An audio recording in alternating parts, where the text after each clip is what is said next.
Welcome to Zestful Aging, where I talk with fascinating, talented, and inspiring guests who reflect on the adventures and challenges of aging and who are living their lives with vibrance and purpose. I'm your host, Nicole Christina, psychotherapist, writer, and fellow Zestful Ager. I want to invite you to my brand new free webinar, Zestful Aging. Here's how you do it. Many of my clients tell me that they're stretched too thin with too many demands upon them. They're just worn out. In my brand new webinar, I teach simple and sensible habits that will significantly improve your life now and help you age with vibrance and resilience. But it's important to start now. Don't wait until your body's distress signals go from a whisper to a scream. If you've followed me at all, you know I'm not about restrictive diets or boot camps. I believe life can be challenging enough. Let's appreciate our bodies and minds for the miraculous systems they are and take the time to take care of ourselves. Self-care pays big dividends now and in the future. And being well ourselves is the only way we can help those we love. And if you sign up now, I will send you my super Zestful Aging checklist, which I designed so you have clear guidelines right at your fingertips. The webinar is free. You can sign up at NicoleChristina.com. And as always, I appreciate your feedback. Well, I have my Jack Russell Terrier Sparky right beside me and my coffee in my hand. So let's begin. Today's guest lives in walking distance to my home. This is the first time I walked to a podcast interview, which took place in her art studio not far from Syracuse University. We recorded the podcast in her art studio, which was open to her tidy, private backyard and garden. It was a beautiful day and a very relaxed environment, not what you'd expect in city limits. Mary Giehl is well known in Syracuse, New York, and beyond for her social and political art. Former intensive care nurse, Mary used her experiences of treating abused children as a subject for her artwork. After working at the University Hospital for many years, she taught at Syracuse's highly regarded visual and performing arts program, teaching sculpture and fiber arts. Now fully retired, Mary rock climbs all over the world. When she's not climbing, she's making art, which includes spandex wrestling costumes for her nephew. Welcome to Zestful Aging, Mary. Thank you very much. So, how would you like to start? Because you've done so many interesting things, and I'm curious, and I've asked this question of some of my guests before. How do you know when it's time to move on to the next thing? Well, I was nursing for 20 years, and first I started out in an adult intensive care unit for a few years at University Hospital. Then I went to the emergency room for 5 years, and then ended up for the last 13, 14 years in the pediatric intensive care unit. So why did I move on? I loved my job. I loved working with the patients, with the children, with the parents. But at one point, you just realize that it's time to move on. There was changes in the hospital I wasn't agreeing with, but more or less you get tired, even though I loved my job and loved what I did and loved caring for the children.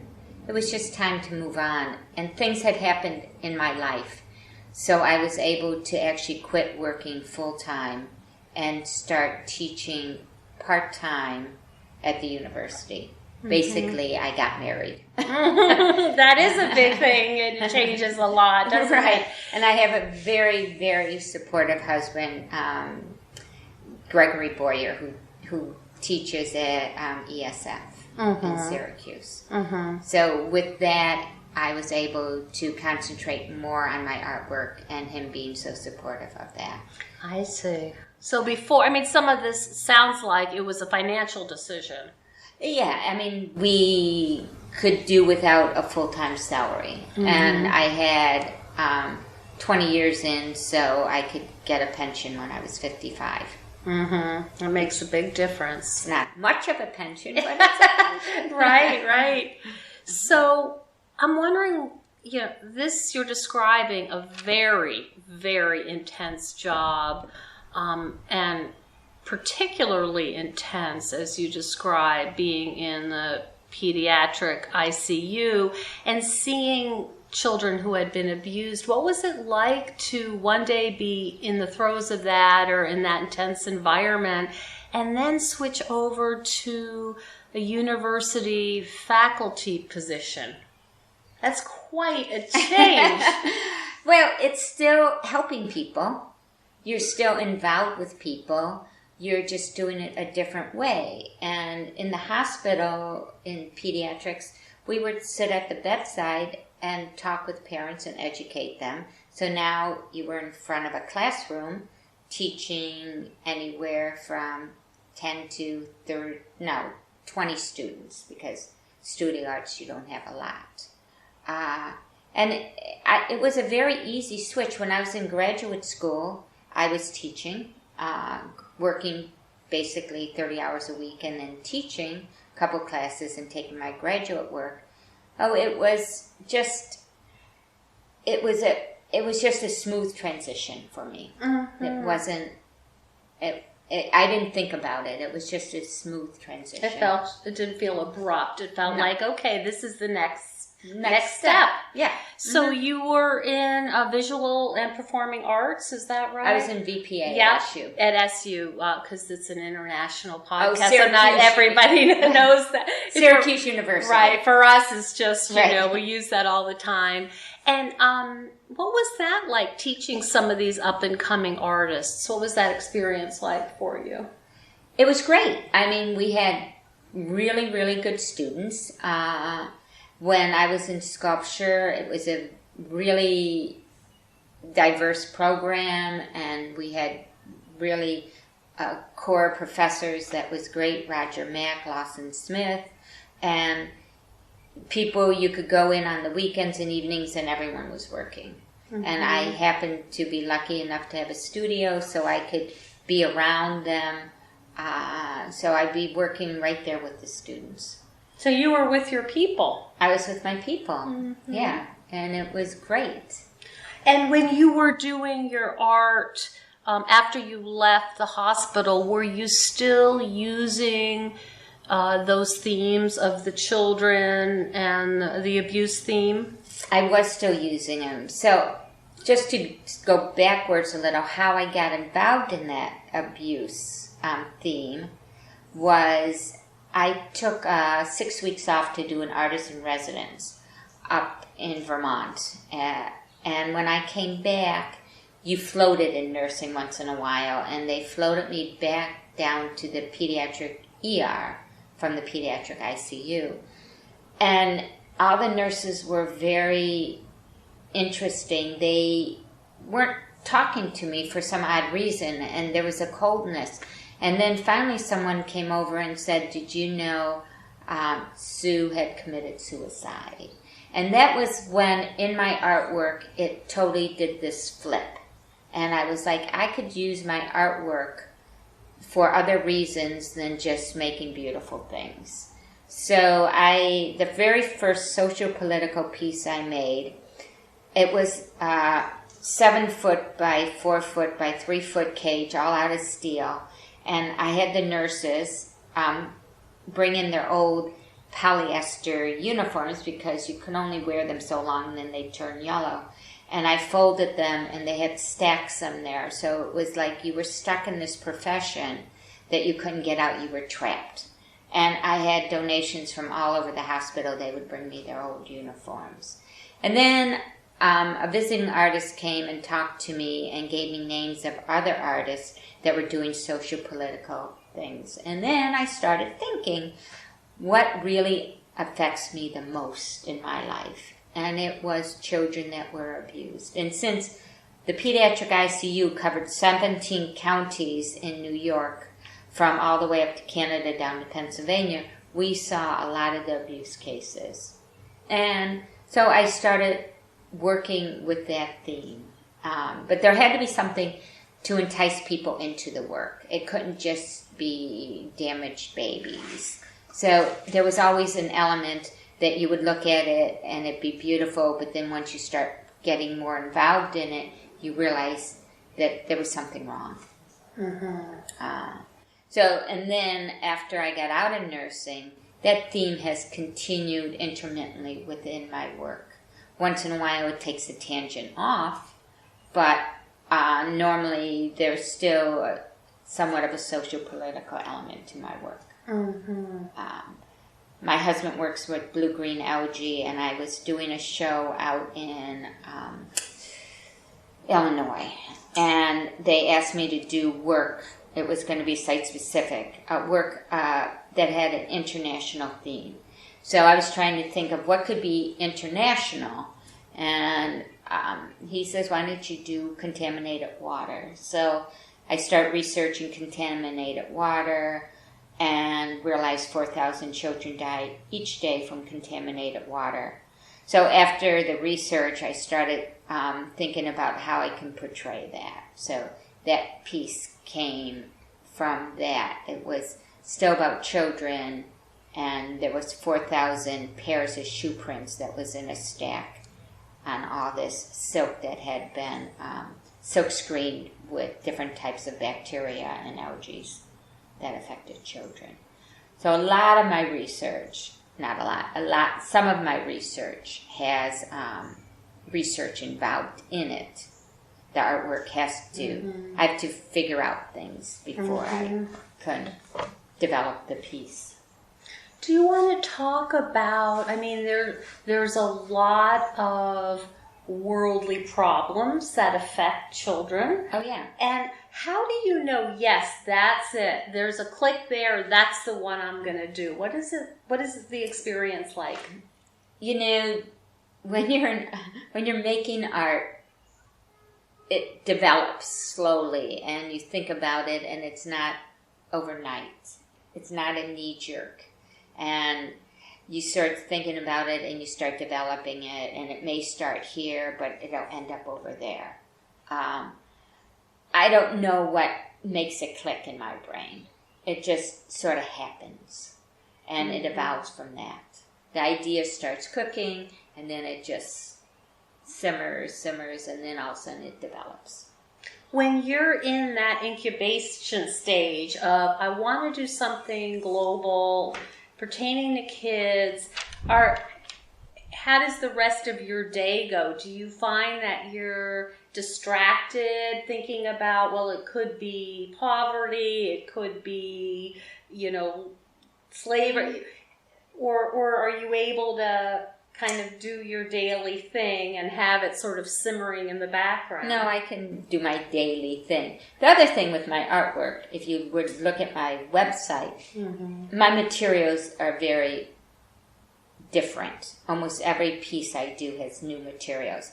So sometimes I call myself the material girl because the material starts first, and then I figure out the material, and then I have to figure out a theme to go into it. So the one piece was the rice bowls, which was international hunger. And I was in Ecuador at Artist in Residence, and we went into the back country, and there's these piles of rice on the side, and they're waiting to be picked up. And so this rice was in my mind about third world countries. That's where they get their nutrition. And that was probably 10 years ago. And then I saw somebody make rice bowls at Sculpture Space in Utica. But they were perfect rice bowls out of butter dishes, and I thought, wow, that's quite interesting. And then there was another artist, Lab, and I'm forgetting his first name, but he worked with rice, and I always remember his rice pieces. So these three things of rice and a couple other things kept coming into my brain. And the Everson Museum in Syracuse asked me to do a site-specific piece. And I knew I wanted to develop this idea of rice.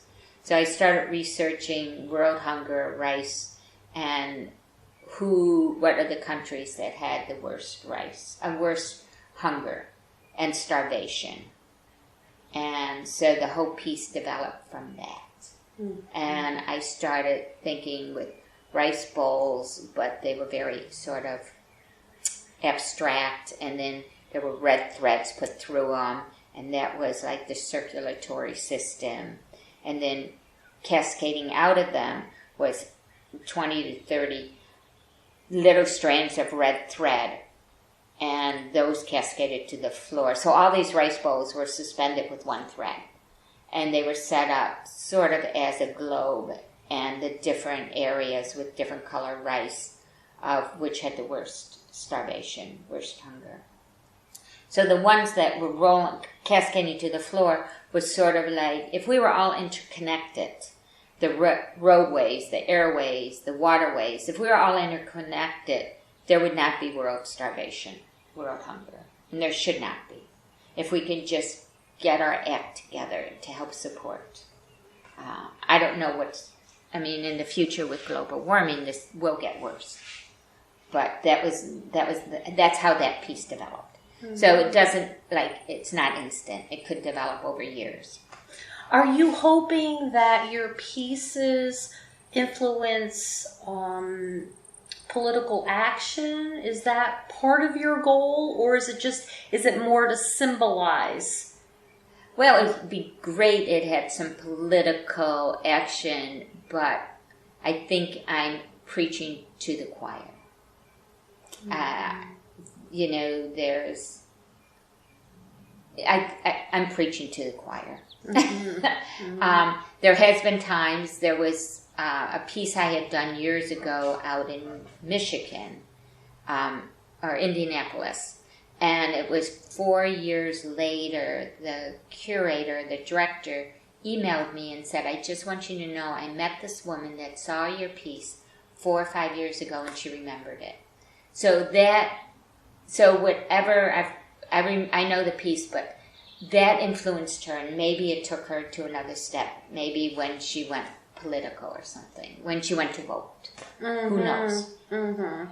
I'm not in that aspect. So you're not calculating what's the ripple effect of right. this. You're doing your art, and then you're letting it speak for itself. Right. Mm-hmm. Right. I'm not following up with what happens with it, mm-hmm. or how people think. One of my pieces, the Dr. Bob Canner, who was the head of the ICU, we were very good friends, and he would come to some of my shows, and I remember him saying to me, I was on the witness stand for this abuse case, and your piece came to mind. And it was like, wow, it's not going to influence what he says, but it was really nice that that would pop into his mind while he's on this witness stand. That it has an impact. Yeah. I see. So I like the work to have an impact. And if somebody can remember your work 2 or 3 or 4 years later, you've had an impact. So that's been a change. Let me understand if I've gotten this right, because you started off saying it used to be for beauty's sake. Well, it's never for beauty's sake. Beauty has to be in it. It's not, because you can't just have, if you know the work of the Vietnam War, it was bloody, it was gross, and I didn't want to make work that way, because it's a one-liner. Then you go in, you look at it, you know what it's saying to you. If you have some beauty or some other element that brings people in, then it's going to stay with them because they have to think about it. So it's like walking. I remember somebody said to me, a professor's like, when you're making work, you're on the top of the wave. So it's a fine line between too much information, not enough information. It to stick with somebody. And you have to think about looking at artwork and then asking yourself, if you go to a group show, how many pieces do you really remember? And then why? Okay. Yeah, I was wondering how much work do you do for the audience? How much do you explain these red strands are the circulatory system? This is about the lack of interconnectedness. That's a tough decision. The statement that was in the rice bowls, it was just titled Rice, was about the idea of world hunger. It wasn't explaining the elements within it. Mm-hmm. But when I was installing, and it took a lot of weeks to install this, because there was 400 bowls that were suspended. So one little boy came in, I want to say 9 years old, and they were at like 4.5 feet high. And he came in and he didn't say anything. He walked around the installation and he stops and he looks at me. He goes, "When you look up, it's like you're underwater." And so I'm sure that child's going to remember that piece forever. And then because he could read the statement, he can put the two things together. And so when the Dorsons at the Everson Museum, they'd have everyone sit down and look up. And I had never pictured it that way, but then I started going down and looking up. So it was pretty interesting. That is. Yeah. That is interesting. You mentioned that your husband works in environmental science and ecology. And I'm wondering, and I seem to be asking this a lot, but I'm wondering how it is for you and for the two of you to keep your spirits up, because you're tackling very difficult and painful subjects in your art, and he's also tackling some blue green algae, cyanobacteria. I don't know. You don't focus on that. You do what you can. I mean, you have to do what you can. You can't be always negative, and it's not good to be that way either. Mm-hmm. And then we go rock climbing, which is a whole nother thing. And so when you're actually climbing on the wall, I always joke like it's the only thing that I can, when I'm on the wall climbing, it's the only thing you think about. Everything else is gone in your life. You're thinking, it's a problem solving, and you're problem solving where your feet go, where your hands go, how hard it is. But everything else is gone in your life. So it's this wonderful focus.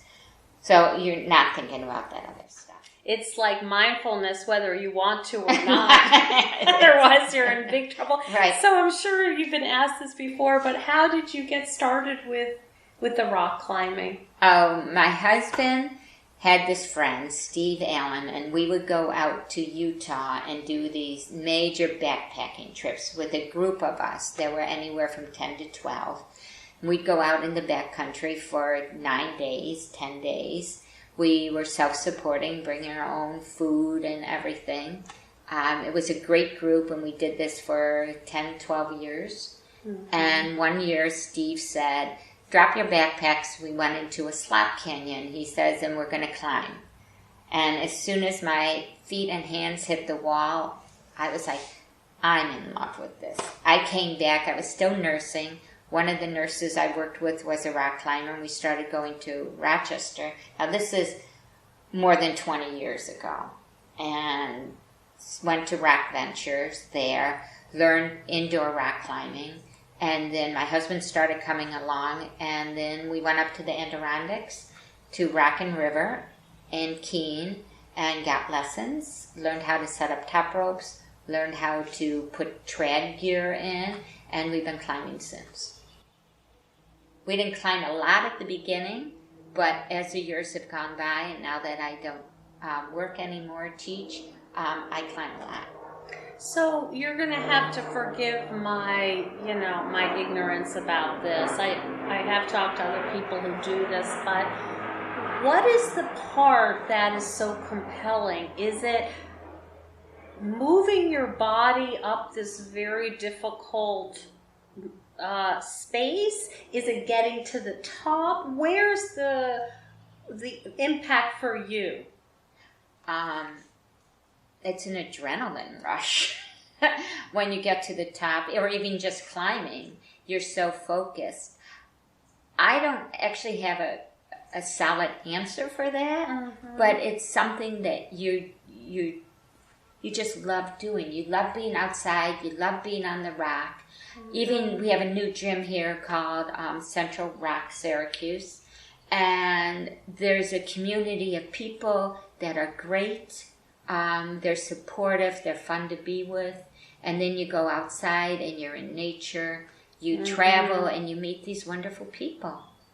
And you're there, and when you're rock climbing, you're using 300 of your muscles. So it's this continuous element that it's about balance and strength and figuring out these problems as you're going up. So when you started getting interested in it, was one of the pieces of this, I want to get exercise and be outside because it's good for me, or it just was wonderful? It was just wonderful. So wasn't it calculated like, well, I'm middle-aged, I'm getting older, I need to start doing, weight-bearing exercises? No, none of that. No, because you have to be literally in love with rock climbing to do it. I mean, if you want to just be weight-bearing and keep physically fit, you can just go to the gym for, 2 or 3 times a week. So it's about the rock. It's about the rock and being in nature and being outside. And you can be outside, you can be hiking, you can be bike riding, mountain biking, but there's something different about rock climbing. So this, not to get too, sort of metaphysical here, but does it feel like the rock has its own personality? Well, all the places you go are very different. There are different types of rocks. There's some are overhung with jugs, some are slab climbing, so there's palming up. Some are face climbing where there's little holds, so you just use little bits of your fingertips. And there's different climates, and so you just experience this wonderfulness out there of different areas of the country and the world. Do the rocks have distinct smells depending on what they're made of? I don't think the rock, but the area you're in.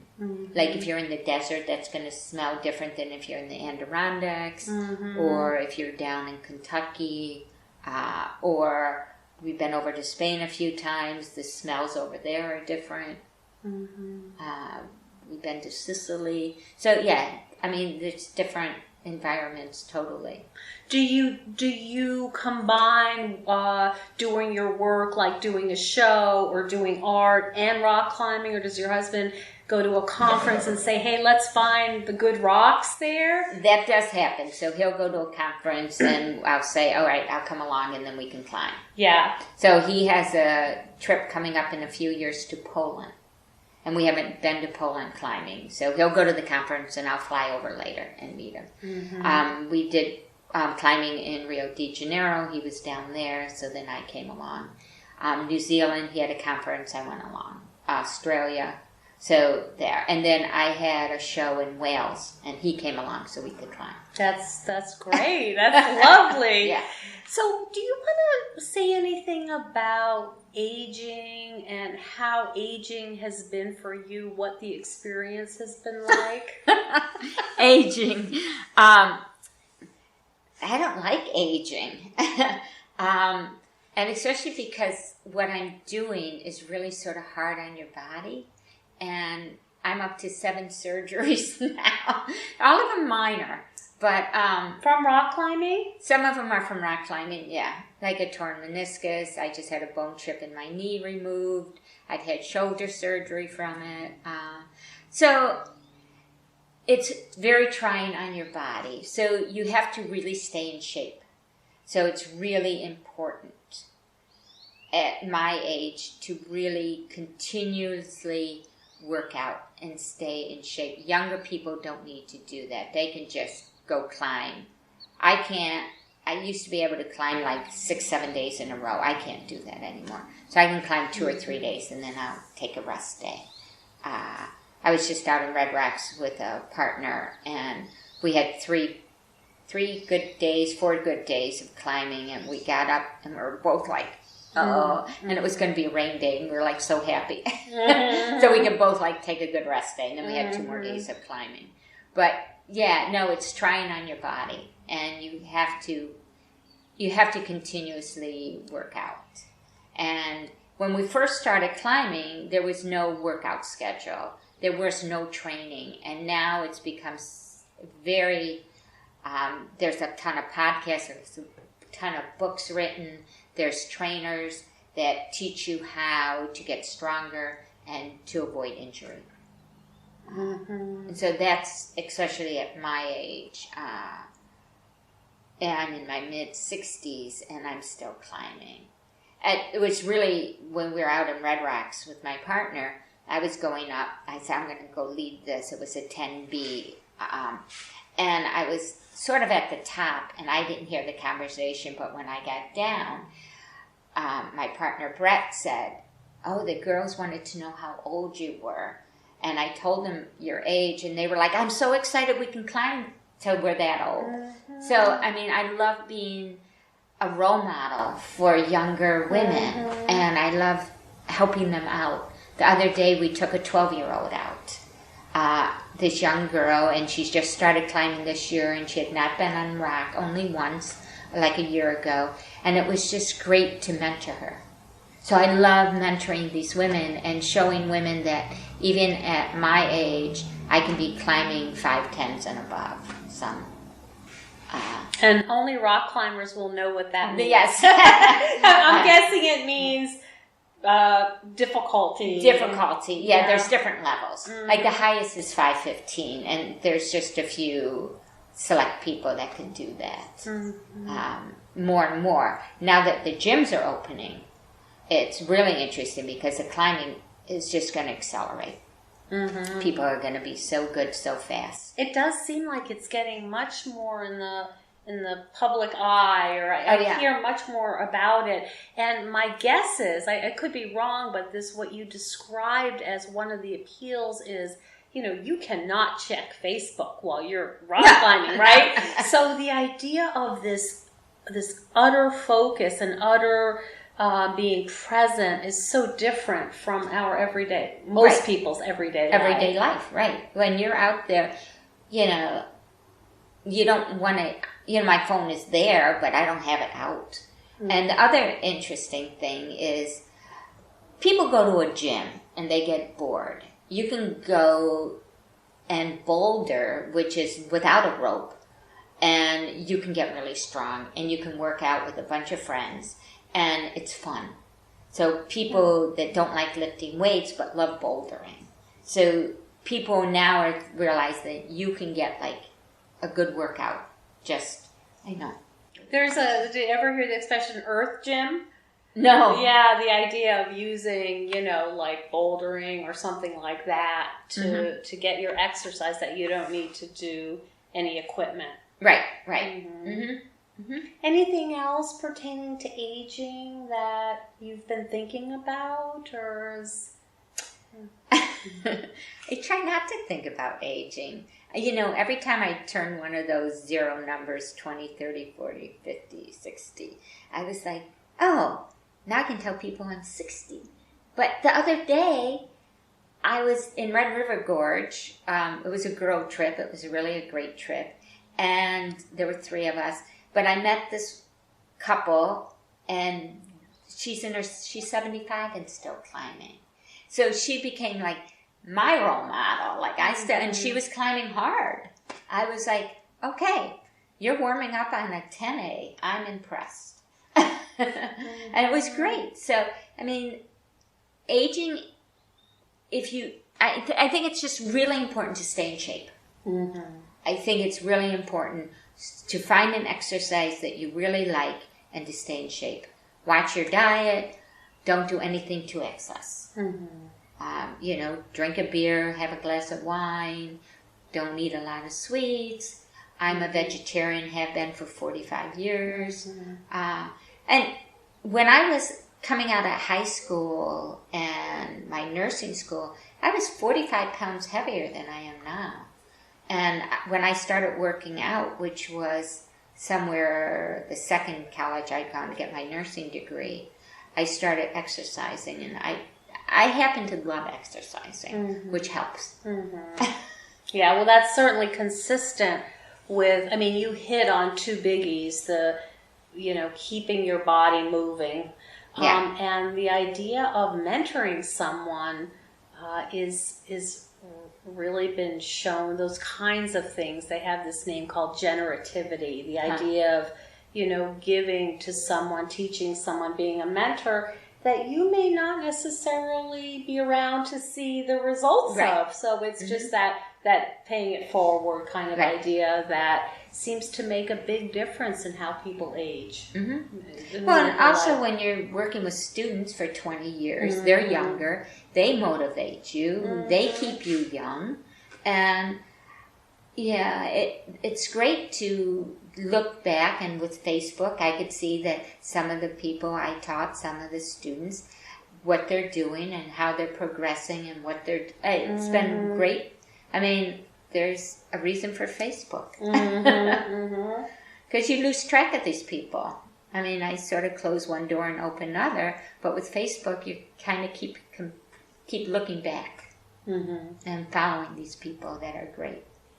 Are there any projects that are coming up for you in the future that you're planning? Well, besides Poland? Climbing, we're going to Spain on Monday for 2 weeks. The other thing I've been doing, and this is really fun, is my nephew is a wrestler. His wrestling name is Dalton Castle. It's his regular name is Brett Giehl, and he wrestles for Ring of Honor, and I make his spandex outfits. And I can't describe him, but just look up Dalton Castle, and you will just love what he does. He's extremely entertaining. Dalton Castle. Yeah. And .com.org. Just Google it and it comes up. Yeah. And he's 13? How old? No, he is in his 30s. He's in his 30s. So he's now won the championship for Ring of Honor. What is Ring of Honor? So there's the WWE, which is the World Wrestling Entertainment. And then the one under that is the Ring of Honor. So, and it's on TV. On, I think, Saturday night or something, you can watch it. And he's there every time. Tell me about the best costume you've made him. The best costume is, they're always the latest one. So it's a blue spandex with inlays coming up the side, and his motif is peacock. And so there's these feathers. Is that what this is? Yeah, well, those are ideas for him. I actually have a picture of it in here. But, and then now we found sew-on rhinestones. So the whole front is all rhinestones. And then I make his capes, and then he has these wings he opens up. He is so entertaining. So I'll make him an outfit 2 or 3 times a year.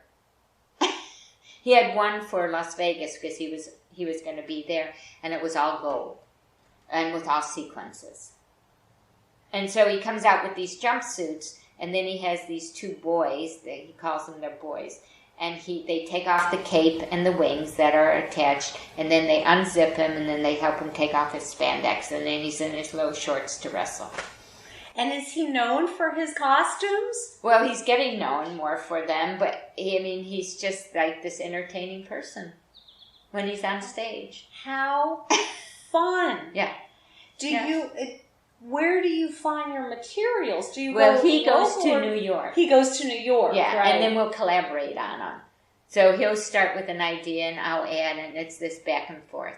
And he lives in Albany, so I go back and forth with fittings and stuff. That sounds remarkable for a lot of different reasons. Yeah. So it's just so much fun to do it. And what a collaboration. Yeah. And so is it always peacock themed? It's always a peacock It's theme. always a peacock theme. Mm-hmm. Which is interesting, of course, because they like to strut around and show their stuff. Oh, yeah. Yeah. So we were at one of his events, and it was outside of Rochester, where the family is from. And we were all in this one section. And all of a sudden they go in intermission, they announce who's coming on the second half. And they announce Dalton Castle.